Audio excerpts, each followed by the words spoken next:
zombie apocalypse.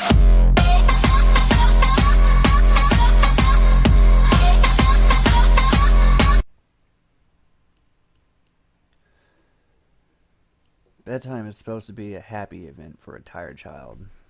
For me, it's terrifying.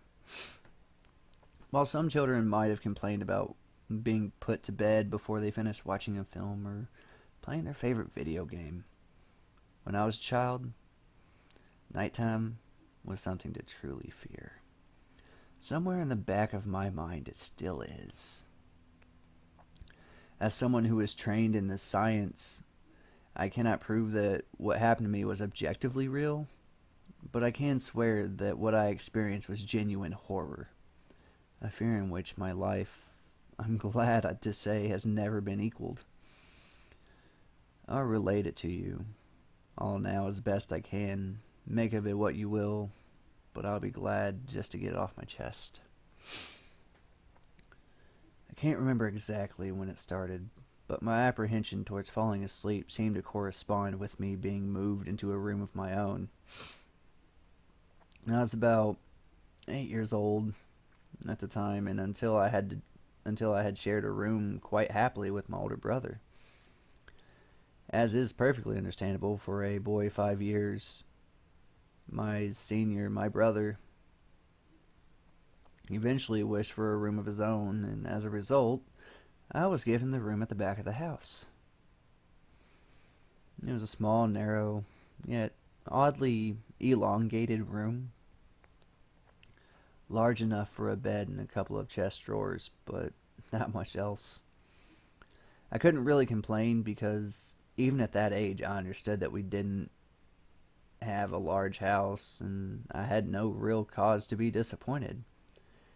As my family was both loving and caring, it was a happy childhood during the day. A solitary window looked into our back garden, nothing out of the ordinary, but even during the day, the light which crept into the room was almost hesitant. As my brother was given a new bed, I was given the bunk beds which we used to share. While I was upset about sleeping on my own, I was excited at the thought of being able to sleep in the top bunk, which seemed far more adventurous to me. From the very first night, I remember a strange feeling of unease creeping slowly from the back of my mind. I lay on the top bunk, staring down at my action figures and cars strewn across the green-blue carpet, as imaginary battles and adventure took place between the toys on the floor. I couldn't help but feel my eyes were being slowly drawn towards the bottom bunk, as if something was moving in the corner of my eyes, something which did not wish to be seen.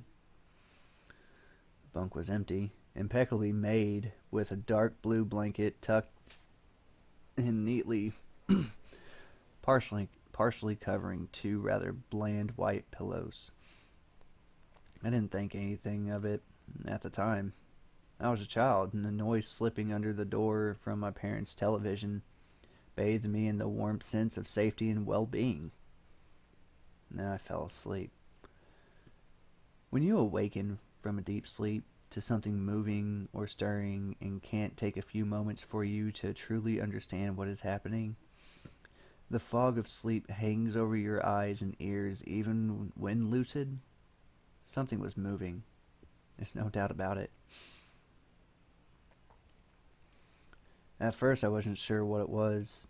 Everything was dark, almost pitch black, but there was enough light creeping in from outside to outline the narrow, suffocating room. Two thoughts appeared in my mind, almost simultaneously. The first was that my parents were in bed because the rest of the house lay both in darkness and silence. The second thought turned into noise. A noise which had obviously woken me. As the last cobwebs of sleep weathered from my mind, the noise took a more familiar form. Sometimes the simplest of sounds can be the most unnerving. A cold wind whistling through trees outside, the neighbor's footsteps uncomfortably close, or, in this case, the simple sound of bed sheets rustling in the dark. That was it. Bed sheets rustling in the dark, as if some disturbed sleeper was attempting to get all too comfortable in the bottom bunk. I lay there in disbelief, thinking that the noise was either my imagination or perhaps just my pet cat finding somewhere comfortable to spend the night. It was then I noticed that my door had been shut, as it had been as I had fallen asleep. Perhaps my mom had checked on me and the cat had snuck in my room. Yeah, that must have been it. Turned to face the wall, closing my eyes, in the vain hope that I could fall back asleep. As I moved, the rustling noise from underneath me caused. I thought that I had disturbed my cat. Quickly, I realized that the visitor in the bottom bunk was much less mundane than a pet trying to sleep, and much more sinister.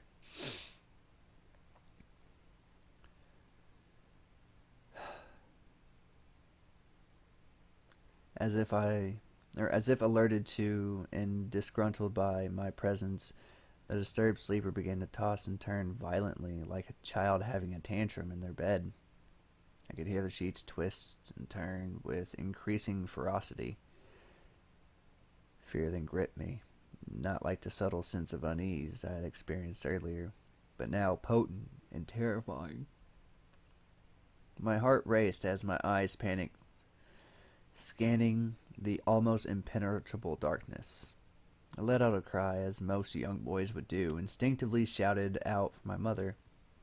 I could hear something stir on the other side of the house, but as I began to breathe and sigh of relief that my parents were coming to save me, the bunk bed suddenly started to shake violently. As if gripped by an earthquake, scraping against the wall, I could hear the sheets below me thrashing around as if tormented by malice. I did not want to jump down to safety, as I feared the thing in the bottom bunk would reach and grab me, pulling me into the darkness, so I stayed there, white knuckles clenching, own blanket like a shroud of protection. The wait seemed like an eternity. The door finally and thankfully burst open, and I lay bathed in the light, while the bottom bunk, the resting place of an unwanted visitor, lay empty and peaceful. I cried and my mother consoled me, tears of fear followed by the relief of streaming down my face, yet through all of the horror and relief I did not tell her why I was so upset. I cannot explain it, but it was though whatever had been in the bunk would return if I even so much as spoke of it or uttered a single syllable of its existence. Whether that was a truth, I don't know. But as a child, I felt as that unseen menace remained close, listening.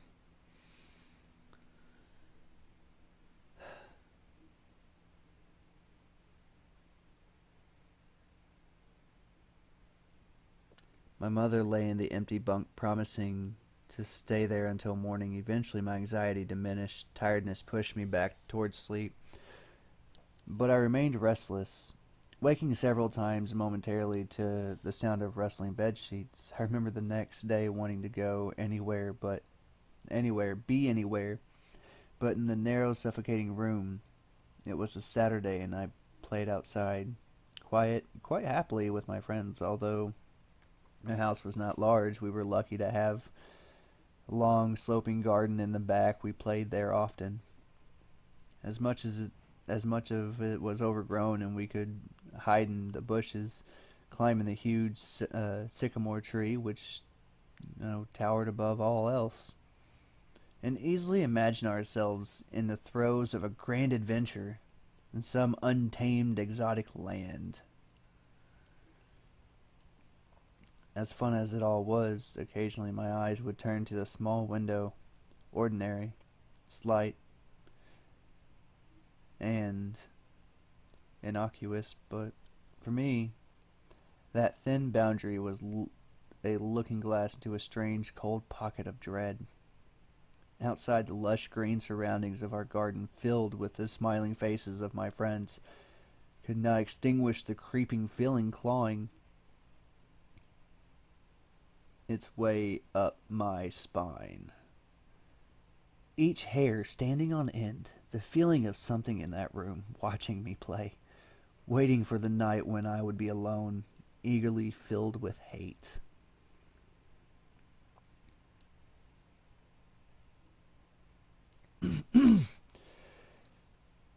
It may sound strange to you, but by the time my parents ushered me back into the room for the night, I said nothing. I didn't protest, didn't even make an excuse as to why I couldn't sleep there. I simply and sullenly walked into the room, climbed a few steps into the top bunk, then waited. As an adult, I would be telling everyone about my experience, but even at that age, I felt almost silly to be talking about it. Something which I really had no evidence for. I'd be lying there, however. If I said this was my primary reason, I still felt that this thing would be enraged if I so much spoke of it. It's funny how certain things, certain words, can remain hidden from you, hidden from your mind. No matter how blatant or obvious they are, one word came to me the second night, laying there in the darkness alone, frightened, aware of a rotten change in the atmosphere, a thickening of the air as if something had displaced it. As I heard the first casual twist of the bed sheet below, the first anxious increase of my heartbeat, at the realization that something was once again in the bottom bunk. That word, a word which had been sent into exile, filtered up through my consciousness, breaking free of all repression, grasping for all screaming, etching, and carving itself into my mind. Ghost. As this thought came to me, I noticed that my unwelcome visitor had ceased moving. Bedsheets lay calm and dormant, but they had been replaced by something far more hideous. A slow, rhythmic rasping breath heaved and escaped from the thing below. I could imagine its chest rising and falling with each sordid wheezing. I shuddered and hoped beyond all hope that it would just leave without occurrence.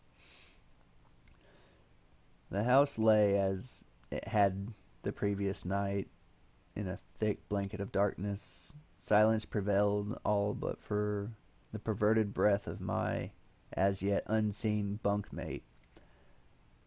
I lay there terrified, just wanted this thing to go, leave me alone. What it want? Then something unmistakably,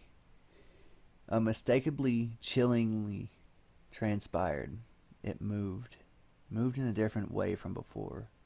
When it threw itself around the bottom bunk, it seemed unrestrained, without purpose, almost animalistic. This movement, however, was driven by awareness. The purpose with a goal in mind for that big thing laying there in the darkness. The thing which seemed intent on terrorizing a young boy, calmly and nonchalantly sat up. Its labored breathing had become louder as only a matter and few flimsy wooden slates separated my body from the unearthly breath below. I lay there, my eyes filled with tears, a fear which mere words cannot relate to. You or anyone else coursed through my veins. I would not believe that this fear could have heightened, but I was wrong. I imagined that the thing would look like sitting there listening from below my mattress, hoping to catch the slightest hint that I was awake. Imagination then turned to unnerving reality. It began to touch the wooden slats under my mattress.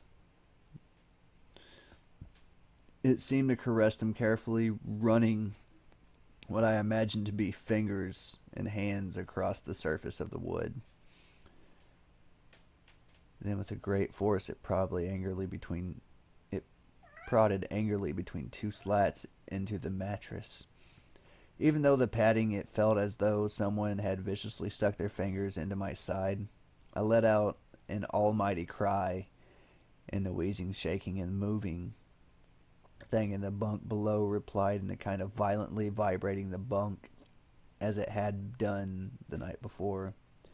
Small flakes and paint powdered into my blanket from the wall as the frame of the bed scraped along it, backwards and forwards. Once again I was bathed in light, and there stood my mother, loving, caring as she always was, with a comforting hug and calming words, which eventually subdued my hysteria. Of course she asked what was wrong, but couldn't say.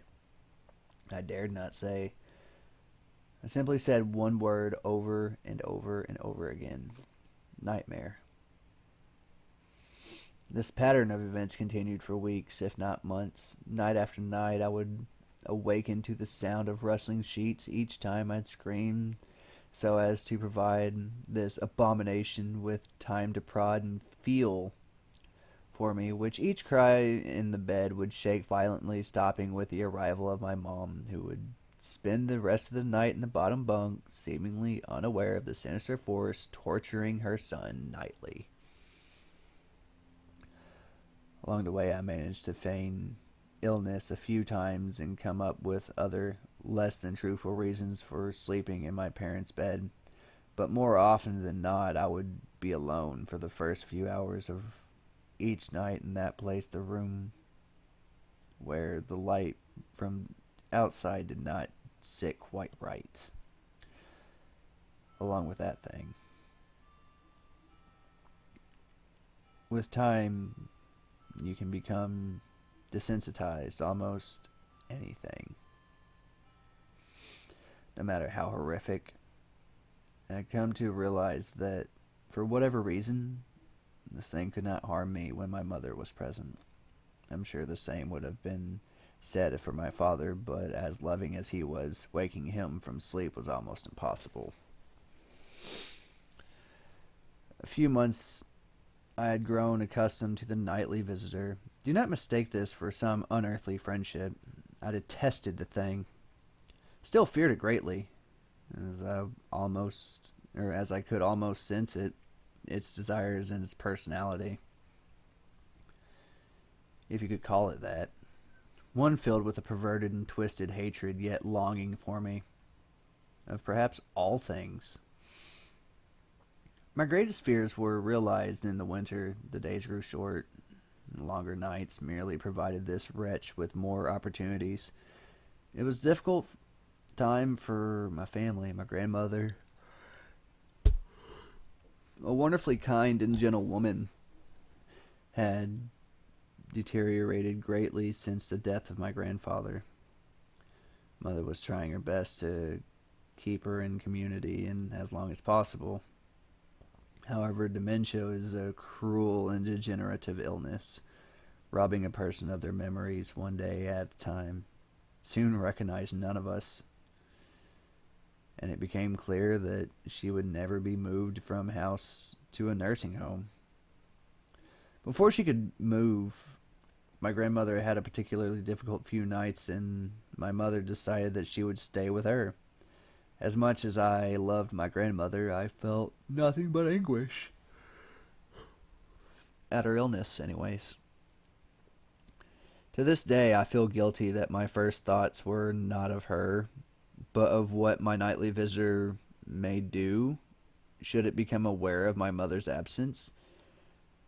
Her presence being the one thing which I was sure was protecting me from this full horror of this thing's reach. I rushed home from school that day and immediately rinsed the bed sheets and mattress from the lower bunk, removing all the slats and placing the old desk, a chest of drawers, and some chairs, which we kept in a cupboard where the bottom bunk used to be. I told my father I was just making an office, which he found adorable. But I'd be damned if I'd give this thing a place to sleep for one more night.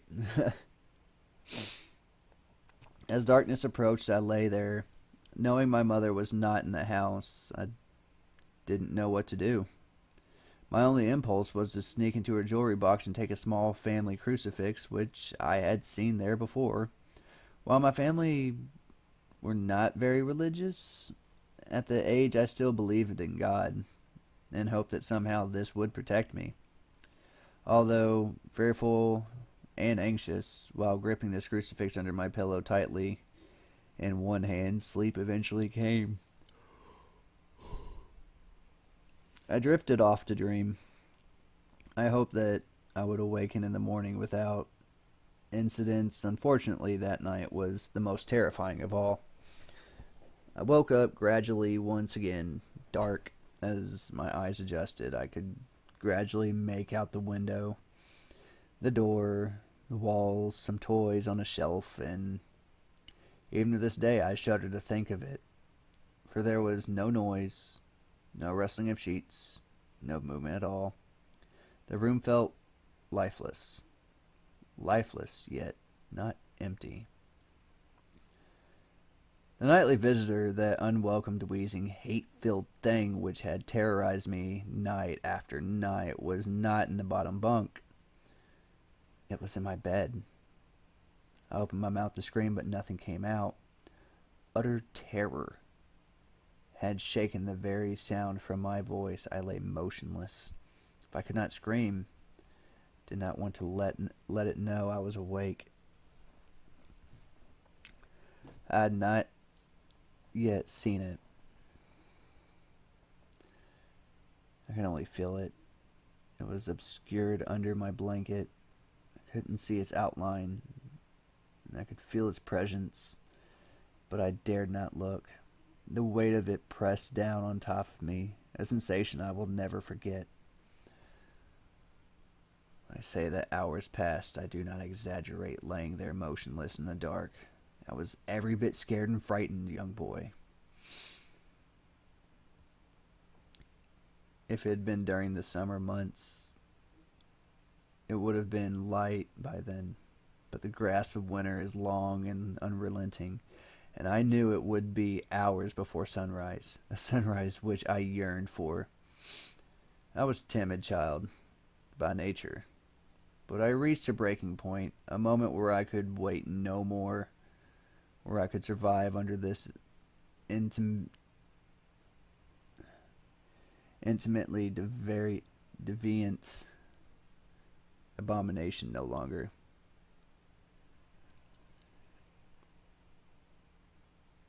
Fear can sometimes wear you out, make you threadbare, a shell of nerves leaving only the slightest trace of you behind. I had to get out of bed.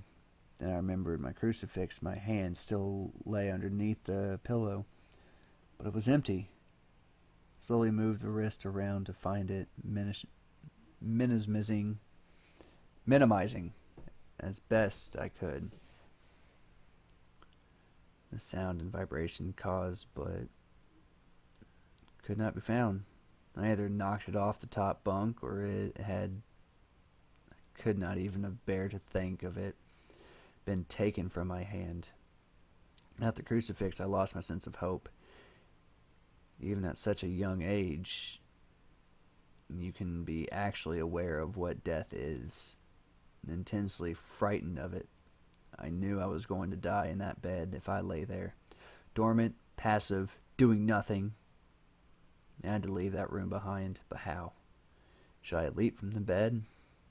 Hope I make it to the door. What if it was faster than me? Or should I slowly slip out of the top bunk, hoping not to disturb my uncanny bedfellow? Realizing that I had not stirred when moved, trying to find a crucifix, I began to have the strangest thoughts. What if it was asleep? Hadn't much of as breathed since I woke up. Perhaps it was resting, believing that it had finally got me, that I was finally in its grasp, or perhaps it was toying with me. After all, it had been doing just that for countless nights, and now with me under it, pinned against the mattress, with no mother to protect me, maybe it was holding off, savoring this victory until the last possible moment, like a wild animal savoring its prey. Tried to breathe as shallow as possible and mustering every ounce of courage I could.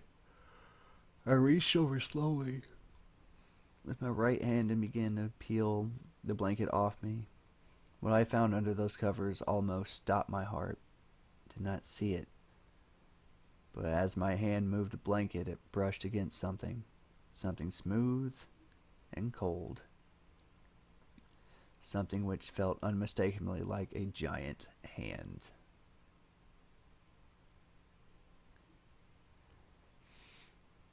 I held my breath in terror, as I was sure it must have known that I was awake. Nothing. Did not stir. It felt dead. After a few moments, I placed my hand carefully further down the blanket and felt a thin, poorly formed forearm.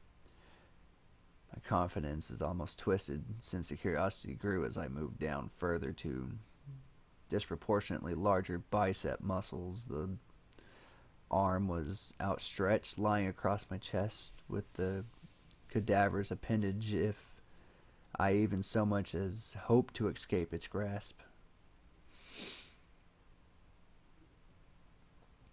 For some reason, the feeling of torn, ragged clothing on my shoulder this night, Time Invader, stopped me in my tracks.